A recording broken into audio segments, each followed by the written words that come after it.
We're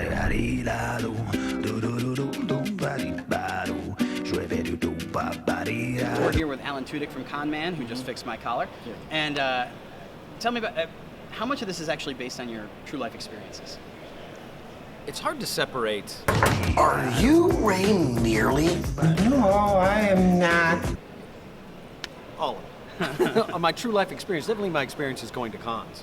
I was introduced to cons after Firefly was canceled and had never been to a con before. And so I entered this world, since we're at a convention, I entered this world as an innocent and an outsider. And so I saw things in a different way than maybe somebody who'd been going to them their entire lives. Mm-hmm. And so events, people I met, especially fan interactions, but then like exaggerated and seen through the eyes of someone who doesn't appreciate it. So that's where it changes. A good example of exaggerated would be in the trailer, there's a guy who's dressed like the Tooth Fairy. Giorgio, help me to forget what happened to my village. I burned it down. I have met plenty of people who saw Firefly and have been affected by Firefly in their lives in a positive way. And some of them have gone through some trauma or had a tough time, and Firefly helped get them through. Sometimes it's soldiers or somebody who was confined to a bed for a while for whatever reason. And so take that idea and then give it to somebody who used Spectrum, which is our Firefly, but in a ridiculous way. He thanks my character Ray because my Cho helped him forget what happened to his village. And what happened to his village was he burned it down. And you don't get nobody. That's just ridiculous. Right. It's tough to have sympathy for him, even like, why did you burn it down? Was this on purpose? Was this how did this come about? So take a kernel of truth or an experience that I had at conventions and make it funnier. Now, as you've progressed over the last several years, conventions have gone from being like something that happens, in an abandoned Kmart to something that happens at Madison Square Garden. Right. How has that changed? Like, how has the experience changed for you? I'm in the right hotel. Because obviously you are in a different situation than just the fans who are here. Right. Well, everybody seems to know conventions now, which is good for Con Man because I think a lot of people only experience cons from their TV, people who aren't natural sci-fi fans, who are getting their own education with sci-fi. Maybe they saw Avengers, and it was such a good movie. It doesn't, you don't have to be a fan of the comic book to like that movie, I don't think.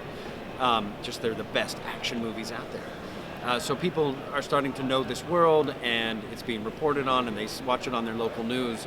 But it's usually framed in, look how weird these people are.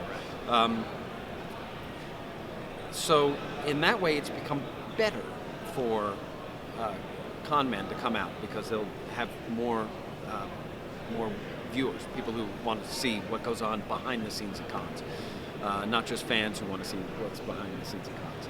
Mm-hmm. It's harder to find quirky cons. In the second, so it's the 5th, 6th, and 7th episode, my character Ray goes to a convention where half of it is a doll convention, like where people treat dolls like real people, and the other half was a sci-fi convention. You were with the convention. There's a doll convention? I'm in the wrong hotel. I actually went to this convention. It was in Orlando. It doesn't exist anymore because corporate has come in. Yeah. And there's now this huge Orlando Comic-Con, which I also went to. We filmed at, which is a really good con. But the one that's more interesting to write about is the one that had dirt floors and was strange. But even at that same one, I did a cosplay. I got to judge a cosplay contest, which I've only been able to do twice. Yeah, I think it's better going forward to maybe seek out the smaller cons, the ones that are run by people, who are started out as fans and then it built from fan support into something big. It's harder to find those now.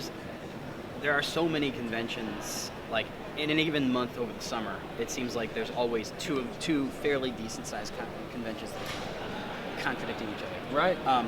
how do you, as somebody who's hugely in demand, decide like, oh yeah, this is the one I got to go to? Is it always just like where you can meet the most number of fans, or is there things like no, but that venue was really good to me? It depends. There are some people who throw conventions that are just you'd rather not work with them, and so that helps make your choice. A lot of times I don't know. I'll get invited. You have to be invited to the convention, and so you're judging whether or not, it's usually about schedule. Can I get there? Have I been there? That's for me. Like if I was in, I don't know, Kansas, and then 1 year, I'm not going to go back to Kansas. I like to put like 5 years between me and conventions. I like to repeat immediately because I feel like I've met all the fans who'd be interested in meeting me. I'll go someplace else. But it is weird. It's getting pretty saturated out there. I went to a convention in San Antonio. It was a Wizard World convention. And I met people, and they're like, wow, you just missed the biggest con, the big con of the year. It was last weekend. I was like, oh. And they said, and the one that's in 2 weeks is really good, too. Well, what are we doing, people? And it's these corporate... Wizard World is one. It's traded publicly as a huge company. And whatever that means, and they just want to expand and push a competition out. I mean, it's become a business, and also in that way, it's become predictable. As someone who's writing Con Man, and I'm writing more. It's such a rich world, though. I mean, fantasy is reality here, so you can play on that. In the second episode, Felicia Day appears as my assistant, and she has this uncanny ability to dress just like me, no matter what it is. I can put on a hat and grab a bag and half zip my coat, and I walk out the room, and she's dressed just like me. So in that way, the comedy can be a little bit, I don't want to say broader, but more fantastic. Right. Well, I mean, do you think that having, and again, you don't want to say broad because it's often used as a derisive term, but having a base of humor that everybody can relate to helps to sell the stuff that's more niche-y and that's more like particular to an audience? Say it again. So if well, do you think that the broader jokes, so to speak, help to keep momentum going for casual viewers who might not get the con stuff as well? Yeah, it's sort of there are some jokes that are meant for fans. There's one in the 5th episode where the 6th episode, I think, where I've met Tricia Helfer, and I've insulted her and I've tripped her, knocked her down twice after first meeting her, and accidentally with my bag and my suitcase, and I say, I'm trying to send her a bottle of wine. I say she looks like the hottest Cylon in the new Battlestar Galactica. No, not her, because they were all hot on that show. And then I say, wait, she was a Cylon? Oh, right. It got pretty confusing in the last 2 seasons, which for fans, it got confusing in the last 2 seasons. It might upset some true fans, get defensive. But, so there are jokes like that are meant for fans. And then there are, broader, just jokes that appeal to anybody. Like the thing with but although I have to say, a lot of people have come to me who like that line and don't know anything about Battlestar Galactica. They just think it's funny to be like, not her, no, the other one.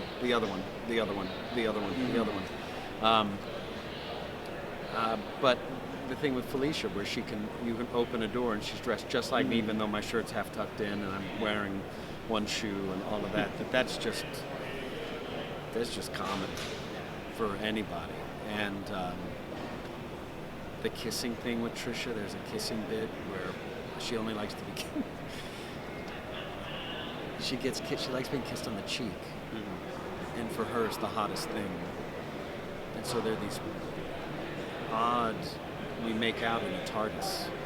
So for fans, they like the TARDIS. But for anybody, this weird, I'm kissing her and she's like, yes, it's happening. I don't know what's happening. I'm confused about what's happening. So that's a long way to say yes. Yes. Now, do you have any, because as somebody who watches a lot of television for work, I've seen a lot of these. Do you have any favorite Comic-Con episodes of other shows? Like when you look at like Bones and Psych and all of those, like seems like a lot of people have had them now. Right. Well, I know the Castle one I liked. I was supposed to be in it, but I was doing Suburgatory at the time, and they couldn't make the schedules work. I like that one. I haven't seen those other ones. I mean, everybody wants to do it. It's a fertile subject. It's a fertile location to tell stories because, again, it's fantastic. People are fanatics. They're fans, and because of that, there's a lot of passion, and so you can play with that a lot. It's fun. It's fun to have people who are superheroes, even though they're not superheroes. You know, that's one of the great things about conventions. I've seen people who say that they're dressed like Wonder Woman. They're like, I'm Wonder Woman, and everybody around them goes, yep, you're Wonder Woman. That's a pretty great world, and you can, writing-wise, that's fun. Now, I have to ask because anybody who knows me knows that I am the biggest nerd in the world. Oh, really? For this one particular character, which is Booster Gold. And I don't know if you're aware, but Nathan recently said he wanted to be Booster in a movie. And then about 15 minutes later, they said, oh, there is going to be a movie with Blue Beetle and Booster Gold. And collectively, the internet has risen up and said, you have to be Blue Beetle. Would you like to do that? Oh, that I would be Blue Beetle? Yeah, they're like, no. Like, if Nathan is Booster Gold, you have to be Blue Beetle because you guys are awesome. Well, that's great. If it's working with Nathan, I'm in. And also being a bug, for me, I'd like that. Roly-poly is nice. I would like to be one of those. That's what we called them back in Texas. But they're almost a beetle. Pillbug. Anyway. Well, Blue Beetle was roly-poly at one point. Really? Yeah. That was a whole origin story of this. Well, you know Watchmen? Yeah. Yeah, Night Owl is based on Blue Beetle. And Okay. so at one point they decided Blue Beetle had to reflect that, so they gave him a pop. Oh, nice. So you wouldn't even have to work out for that. Nolan North in Con Man mocapped Dr. Manhattan's penis in The Watchmen, in the movie. So he's actually the most talked about part of that film. Really? Yes. Yes, exactly. Well, he gave it mood, expression, foreskin. Yes. Again, it's an inside joke for people who know, but then it's also a ridiculous joke to have the second best motion capture artist in the world because people now know what mocap is. Yeah. And they happen to know it because of Andy Serkis. Whenever you say mocap, people say, oh, like Andy Serkis, which annoys the second best motion capture artist in the world because all he does are monkeys. Could he have done Manhattan's penis? Maybe if he had a monkey for a dick. That's how he feels about it. So they gave us the wrap-up sign. I'll give you the floor for one final thing. Is there anything you really want to make sure to get out there that I haven't given you a chance to say? Well, I'm going to plug Con Man on Vimeo because I want people to watch it. It's funny. And I love... I'm a character actor, and I love writing characters that are extreme and funny. Mindy Sterling, her character Bobby, who plays Ray Nearly's convention agent, is hysterical. Nolan North is hysterical. Just that the guy Greg Wilson, he's a stand-up stand-up comic.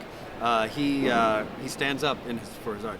He did the Tooth Fairy who burned down his village. Like all of these insane little characters put together, it's very funny. So if you value things that are funny, which I do very much, then please watch Con Man because it'll make you laugh.